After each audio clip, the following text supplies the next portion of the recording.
Assalamualaikum warahmatullahi wabarakatuh.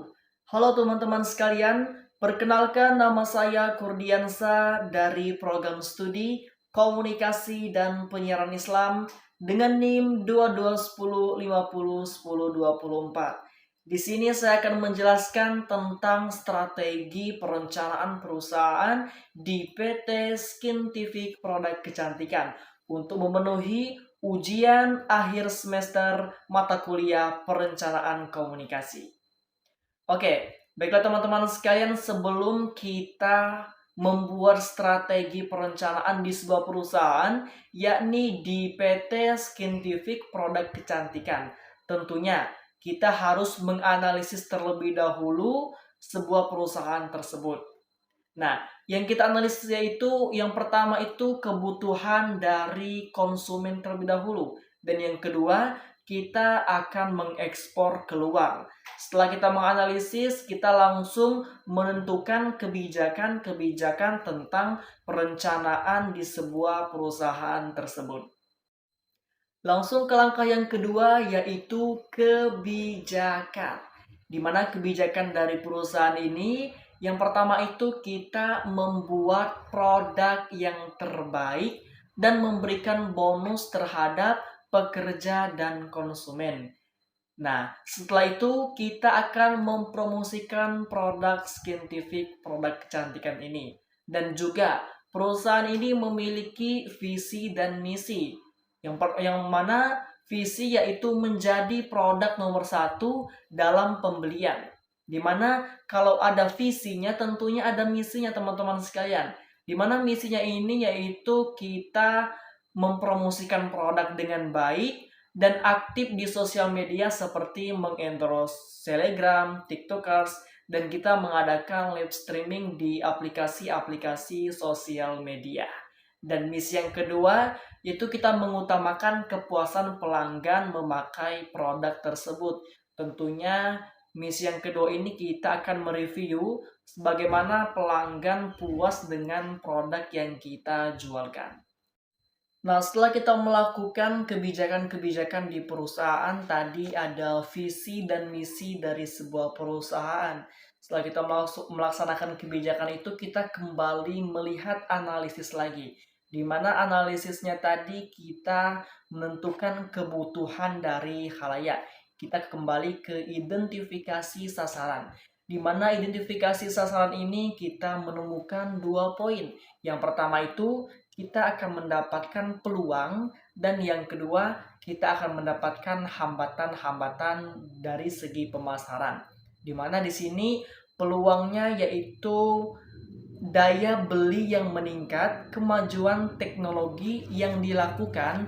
Nah, sehingga dengan kemajuan teknologi yang dilakukan ini, tentunya pemasaran di media sosial itu pasti akan meningkat.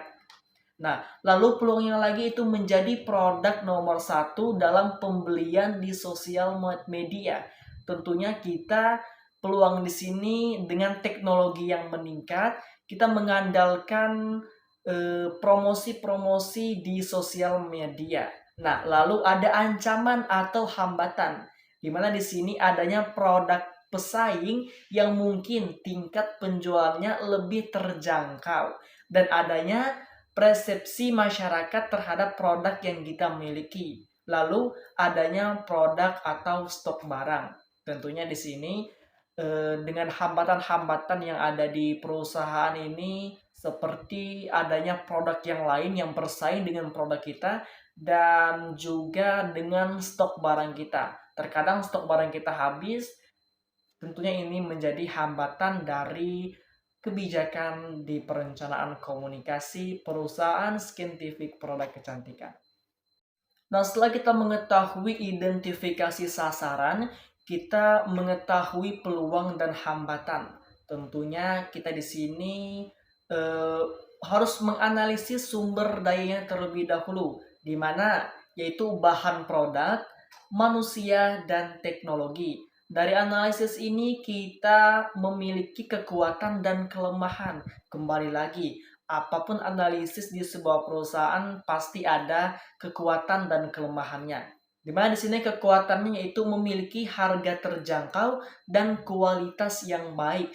Tentunya produk kita memiliki harga yang terjangkau, kualitas yang baik dibandingkan produk-produk yang lainnya. Nah, di balik kekuatan ada juga kelemahan. Adalah dari kualitas produk mungkin ada yang lebih murah. Nah, di sini ada yang lebih murah dari produk yang kita jual, serta kelemahannya dalam mempromosikan. Nah, setelah kita mengetahui kekuatan dan kelemahan dari produk yang akan kita jual, tentunya kita akan melakukan operasional. Di mana di sini operasional planning yaitu langkah yang kita ambil setelah kita mengetahui kelemahan dan kekuatan suatu produk. Di sini ada beberapa langkah yang akan kita ambil dalam memasarkan produk skintific, produk kecantikan ini. Di mana di sini planning A yaitu kita memperbanyak bonus dan diskon dan melakukan pemasaran sosial media agar yang tertarik dengan produk kita bisa tercapai. Nah, yang mana di sini di plan A ini kita akan mengadakan promo-promo menarik, diskon, dan kita banyak mempromosikan harga yang terjangkau. Nah, setelah kita melakukan operational planning, kita bisa mereview produk yang akan kita jual dan mengadakan kerjasama dengan lembaga lain. Ya, dengan kerjasama lembaga lain ini guna untuk menciptakan citra positif di sebuah perusahaan.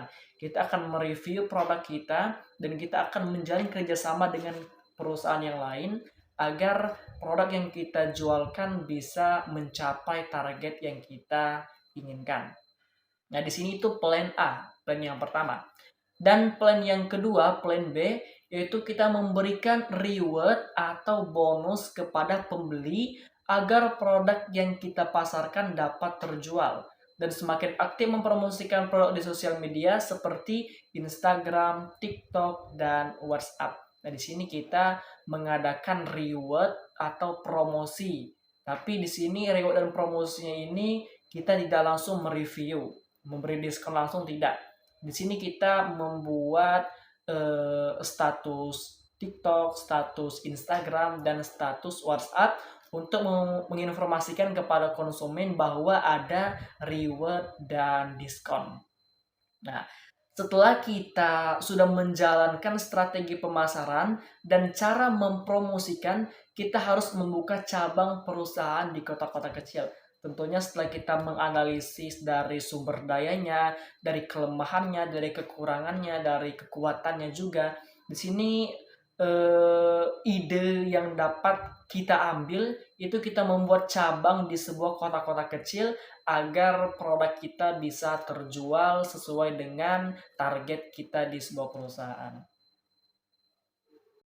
Nah, oke baiklah teman-teman sekalian, itulah tadi perencanaan komunikasi strategi di sebuah perusahaan yang saya ambil itu perusahaan skintific produk kecantikan, yang mana dapat disimpulkan yaitu kita mengambil strategi dengan cara mempromosikan, memberikan reward, dan kita bisa memberikan diskon, dan kita bisa membuat cabang di kota-kota kecil atau di pedesaan-pedesaan kecil. Oke, baiklah teman-teman sekalian, mungkin cukup itu yang dapat saya paparkan di ujian akhir semester kali ini.